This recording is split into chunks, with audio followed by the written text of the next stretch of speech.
लेकिन मैं अब वो सपना पूरा कर सकती हूँ। और तभी अचानक से ईव के ऊपर एक मॉन्स्टर आ जाता है जिसे मिमोरी सोचता है मेरे पास पिग्गी मारू के साथ कनेक्ट होकर कॉम्बो अटैक करने जितना टाइम नहीं है।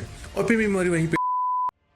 हेलो दोस्तों, स्वागत है। तो एपिसोड की स्टार्टिंग में हम देखते हैं कि गोडेस सभी स्टूडेंट्स को गोल्डन आई मॉन्स्टर भेजने वाली है ताकि उनका लेवल अप हो सके।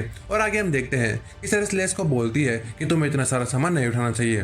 तब लेस बोलती है प्लीज मुझे सारा सामान उठाने दीजिए, क्योंकि जितना ज्यादा सामान मैं उठाऊंगी मेरे बचने के चांस उतने ही बढ़ जाएंगे। और बाद में सभी लेस के लिए एग्री हो जाते हैं। और फिर मेमोरी पिग्गी मारू को चारों तरफ ध्यान रखने को बोलकर सभी अपनी गोल्डन आई मॉन्स्टर की जर्नी पर निकल पड़ते हैं। आगे सभी को एक मॉन्स्टर के होने का एहसास होता है और फिर सभी अलर्ट हो जाते हैं। मेमोरी बोलता है तुम कहाँ छुपे हुए हो। तभी हम एक बहुत बड़े मॉन्स्टर को देखते हैं। मेमोरी सोचता है कि ये तो उस खंड के रेप्टिलियन मॉन्स्टर जैसा है, लेकिन इसका सर उनसे काफी अजीब है। और फिर ईव उस मॉन्स्टर से फाइट करने लगती है। तभी मेमोरी उस मॉन्स्टर को पैरालाइज कर पॉइजन दे देता है। ईव बोलती है तुम्हें जो चाहिए था वो मिला। तब मेमोरी बोलता है वो तो मुझे इसके पूरी तरह मरने पर ही मिलेगा। और मेमोरी को बिल्कुल भी यकीन नहीं था कि उसकी पावर्स गोल्डन आई मॉन्स्टर में काम करेगी, लेकिन मेमोरी की सभी स्किल्स गोल्डन आई मॉन्स्टर में अच्छे से काम कर रही होती है। आगे वो मॉन्स्टर मर जाता है और ये मॉन्स्टर खंडर के मॉन्स्टर से काफी सिमिलर सा था, लेकिन ये मॉन्स्टर खंडर के मॉन्स्टर के मुकाबले बहुत कमजोर था। और गोल्डन आई मॉन्स्टर के डेमन्स उतने ताकतवर नहीं है जितने मेमोरी ने एक्सपेक्ट किए थे। आगे मेमोरी एक चाकू मॉन्स्टर में घुसा देता है। सेरेस पूछती है तुम ये क्या कर रहे हो। मेमोरी बोलता है कि मुझे ऐसा लग रहा है कि इस मॉन्स्टर को मैंने पहले भी इस किताब में कहीं देखा है। और फिर सेरेस मेमोरी से वो किताब लेकर देखने लगती है। तब सेरेस को ये मॉन्स्टर किताब में मिल जाता है। सेरेस बताती है कि इस मॉन्स्टर से हम फॉरबिडन आइटम बना सकते हैं और वो दिखने में फ्लाइंग किंग के मांस में लगे स्टोन जैसा होगा। आगे सेरेस उस किताब में बहुत इंटरेस्ट दिखा रही होती है। तब मेमोरी सेरेस को वो किताब रखने को बोल देता है, जिससे सेरेस बहुत खुश हो जाती है। आगे सभी अपनी जर्नी को फिर से कंटिन्यू करने लगते हैं और तभी मेमोरी के बैग में कुछ चमक रहा होता है। आगे सबके सब एक नदी को पार कर रहे होते हैं। तब ई बोलती है कि तुम्हें नहीं लगता कि मुझे लेस की हेल्प करनी चाहिए, क्योंकि वो फिसलकर पानी में गिर सकती है। तब मेमोरी बोलता है कि वो खुद करना चाहती है, इसलिए हमें उसे करने देना चाहिए। और आगे लेस फिसलकर पानी में गिरने ही वाली होती है। तभी पिग्गी मारू लेस को बचा लेता है। ई बोलती है तो तुमने लेस के लिए एक अच्छा प्लान सोच रखा था।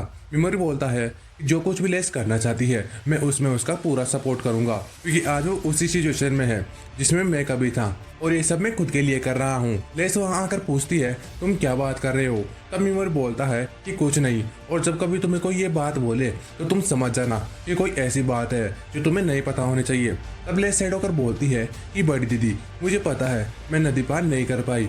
तब ई बोलती है हम उसके बारे में बात नहीं कर रहे थे और मैं बोल रही थी कि एक एल्फ और इंसान साथ में देखने को बहुत कम मिलते हैं, इसलिए अगर मेमोरी और सेरेस के बच्चे होंगे तो वो कैसे दिखेंगे। और ये सुनकर सेरेस नदी पार करते हुए पानी में गिर जाती है, जिससे सेरेस पूरी की पूरी भीग जाती है और अब सेरेस को बहुत ठंड लगने लगती है। इसलिए मेमोरी अपना कोट उतार कर सेरेस को पहना देता है और बोलता है कि ये कोट मैंने काफी टाइम से धोया नहीं है, इसलिए अगर स्मेल आ रही हो तो प्लीज मुझे माफ कर देना। और सच बताऊं मैं मेमोरी की हालत समझ सकता हूँ, क्योंकि मुझे भी कपड़े धोने में बहुत जोर आता है। लेकिन चलो इन बातों को छोड़ो। आगे सेरेस मेमोरी के पास सुनकर बोलती है कि मुझे कोई प्रॉब्लम नहीं है, तो तुम्हें मेरी स्मेल से कोई प्रॉब्लम नहीं है। सेरेस शर्मा कर बोलती है हाँ मुझे नहीं है। और फिर सभी आगे बढ़ने लगते हैं। आगे ईव को मॉन्स्टर के होने का एहसास होता है। तब ईव सभी को अलर्ट कर देती है। मेमोरी पूछता है क्या तुम बता सकती हो वो कैसा मॉन्स्टर है। तब ईव बोलती है मैं उन्हें नहीं हरा सकती, इसलिए मुझे माफ करना, मैं तुम्हारी कोई मदद नहीं कर सकती। मेमोरी बोलता है तो तुम्हें इन्हीं की वजह से भागना पड़ा। और फिर मेमोरी सबको पीछे हटने को बोलता है। मेमोरी सोचता है मेरे पास पिग्गी मारू के साथ कनेक्ट होकर कॉम्बो अटैक करने जितना टाइम नहीं है। और फिर मेमोरी वहीं पेड़ के पीछे छिप जाता है और सोचता है कि तुम इतने ताकतवर हो कि तुम्हें तो सबसे बड़ा ब्लड स्पॉट वॉरियर भी नहीं हरा सकता। और जैसे ही वो मॉन्स्टर रेंज में आते हैं मेमोरी उन्हें पैरालाइज कर देता है और बोलता है मैं तुम्हें असली फाइट की मजे तो नहीं दे सकता, और तुम यहाँ पर अपने बचे हुए शिकार का पीछा करते हुए आए थे, लेकिन अब तो तुम खुद ही शिकार बन गए हो। और फिर मेमोरी उन दोनों मॉन्स्टर्स को अपनी बेशक स्किल से अंधा कर देता है। मॉन्स्टर मेमोरी के पैरालाइज करने के बाद भी हिलने की कोशिश करने लगते हैं, जिस वजह से उन्हें एक्सट्रीम डैमेज होने लगता है और मेमोरी का लेवल अप हो जाता है। ईव बोलती है तुम तो ऐसे बोल रहे हो जैसे तुम इन्हें पहले से जानते थे। मेमोरी बोलता है ये मॉन्स्टर नेजोर्ड्स है और फिर मेमोरी उन्हें काटने लगता है। तब ईव बोलती है तो तुम इस चीज को खाने वाले हो। सेरेस बताती है कि इसके बारे में मैंने उस किताब में पढ़ा था कि ये एक इंग्रेडिएंट है जो पिग्गी मारू के लिए इनहेचमेंट सॉल्यूशन बनाने के काम आता है। ईव बोलती है कि इतनी गंदी चीज को पिग्गी मारू इंजेक्ट करेगा। ये सुनकर पिग्गी मारू गुस्से में आ जाता है। तो मेमोरी बोलता है कि टेंशन मत करो, ये इनहेचमेंट सॉल्यूशन बनने के बाद अच्छा दिखने लगेगा। और फिर सभी को एक मॉन्स्टर की प्रेजेंस महसूस होती है। तब सभी अलर्ट हो जाते हैं और सोचने लगते हैं कि ये कहाँ है। तब पिग्गी मारू मेमोरी के बैग की तरफ इशारा करने लगता है और फिर मेमोरी अपना बैग खोलकर उस अंडे को बाहर निकाल लेता है। जो अंडा मेमोरी ने पिगी मारू के कहने पर उस खंडर की गुफा से उठाया था। आगे वो अंडा बहुत ज्यादा चमकने लगता है और फिर फूटने पर उसमें से एक घोड़ा निकलता है, जो कि उस अंडे से बाहर निकलते ही इस गोल्डन आई मॉन्स्टर की मैजिक पावर कंज्यूम करके थोड़ा सा बड़ा हो जाता है। ये देख सभी शौक हो जाते हैं। आगे वो घोड़ा मेमोरी को प्यार से चाटने लगता है और ये घोड़ा काफी क्यूट होता है। मेमोरी घोड़े का एक अंग देखकर बोलता है, ये क्या है? तब सेरेस बताती है कि ये अंग मैजिक पावर कंज्यूम करता है, जो कि अक्सर मॉन्स्टर्स और मैजिकल क्रिएचर में ही पाया जाता है। और फिर मेमोरी सबको पीछे हटने को बोलकर उस अंग में अपनी मैजिक पावर ढालने लगता है और फिर मेमोरी की 1000 MP ढालने के बाद वो घोड़ा थोड़ा सा बड़ा हो जाता है, क्योंकि इस घोड़े में मैजिक पावर एब्जॉर्ब करके बदलने की ताकत होती है। आगे वो घोड़ा मेमोरी से और ज्यादा मैजिक पावर ढालने को बोलने लगता है। तब मेमोरी अपनी 10,000 MP उस घोड़े के अंग में ढाल देता है, जिससे ये घोड़ा बहुत बड़ा और ताकतवर बन जाता है। मेमोरी बोलता है, हमने अपने ग्रुप में एक दिलचस्प साथी जोड़ लिया है, जो कि मुझे अपना फादर समझता है। एस बोलती है, अब से हमारे ग्रुप का हिस्सा है, तो हम इसे क्या नाम देने वाले हैं? मेमोरी सोचता है कि ये एक अनोखा घोड़ा है जिसके 8 पैर है और ये घोड़ा ओडिन के घोड़े जैसा दिखता है, इसलिए मेमोरी इस घोड़े का नाम ओडिन के घोड़े के ऊपर ही रख देता है, जो कि होता है स्ले, और ये नाम घोड़े को बहुत पसंद आता है। फिर स्ले सेरेस से प्यार करने लगता है।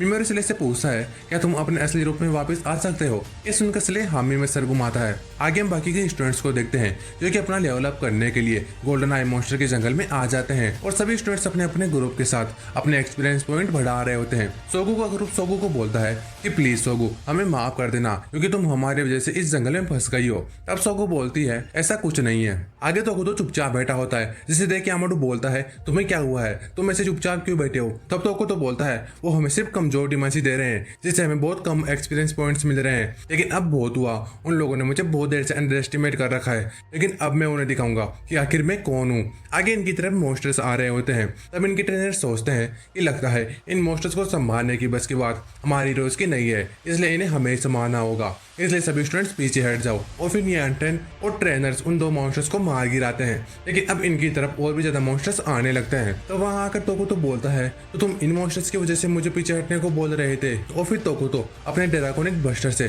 सभी मॉन्स्टर्स को एक साथ जला देता है और बोलता है, मेरी पावर अभी लेवल 4 पर है, इसलिए तुम्हें मुझे सीरियसली लेना चाहिए। और देखो, मैं हूँ किरिहारा की शक्ति और तुम्हारा फ्यूचर किंग। आगे हम हिजरी और इत्सुकी सेन को देखते हैं। हिजरी बोलती है, देखो वहाँ कुछ हो रहा है, इसलिए हमें वापस चलना चाहिए, इन्होंने तो अपने आप को ही मार डाला है। तब इत्सुकी बोलती है कि लगता है कि अपने मास्टर के लिए अपनी जान भी दे सकते हैं, ऐसा कौन सा देश करेगा?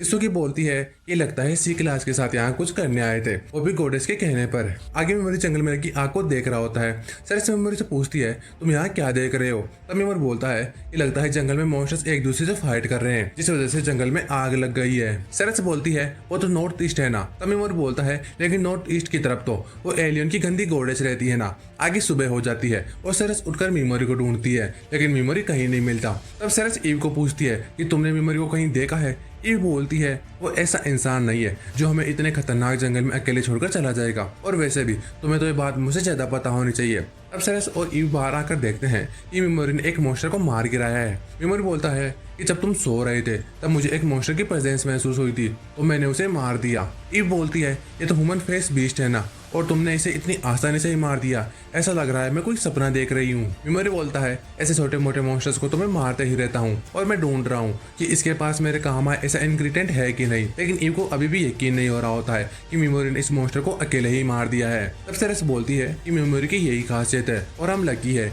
कि हमारे पास मेमोरी है, और इस जंगल में सिर्फ मेमोरी हमारे लिए आशा की किरण है, क्योंकि मेमोरी नामुमकिन को मुमकिन बना सकता है, और मेमोरी हमें विच ऑफ द बुश के पास पहुंचा सकता है, लेकिन मेमोरी सब कुछ तुम्हें खुद पर लेने की जरूरत नहीं है। आगे सिले से पहाड़ों पर नहीं चला जाता, इसलिए सभी डिसाइड करते हैं कि वो सिले के साथ नीचे वाले रास्ते पर ही चलेंगे।